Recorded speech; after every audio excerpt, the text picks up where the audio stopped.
Still tracking stories from Lagos, Nigerians are increasingly losing hope and confidence in the nation's police force because of the unethical conduct of some of its operatives. To forestall these underlying issues, the Rule of Law and Accountability Advocacy Center, RULAC, in collaboration with Nigerian Policing Programs, NPP, on Tuesday engaged stakeholders on police duties at the limit of police powers. Justin Akadoye tells us more. Some of the actions of the Nigerian police force bring embarrassments to the nation. Cases of bribery or extortion, stop and search operations targeting young people, and extrajudicial murder are on the increase.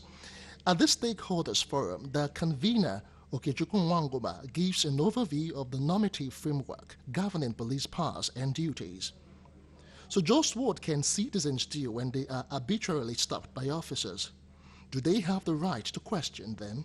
One of the key challenges we find is that police officers who ought to be conversant with the laws that regulate their powers, are not conversant with these laws. Either they are, in short supply, or they are no longer available.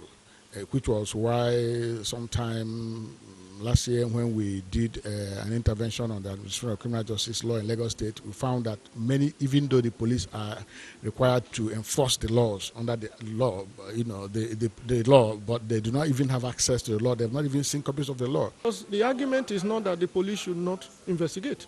The argument is not that the police should not arrest. The argument is not that the police should not search.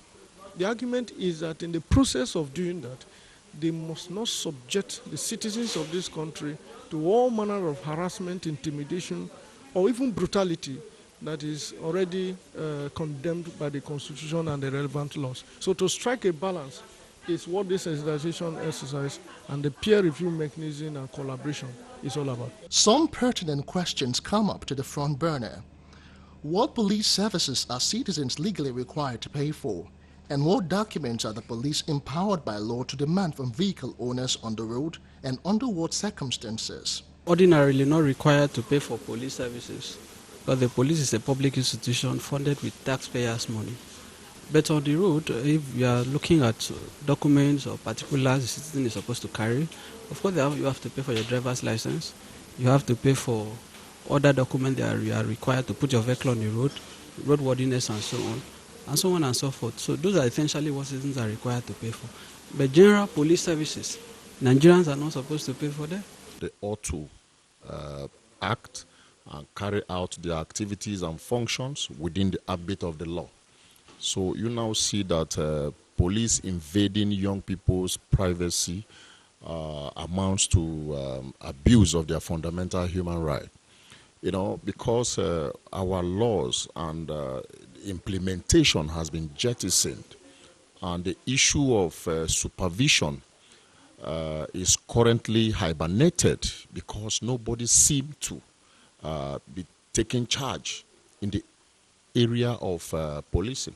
Going forward, it is hoped that ongoing effort and dialogues will ultimately change the no-love-lost relationship between the police and citizens.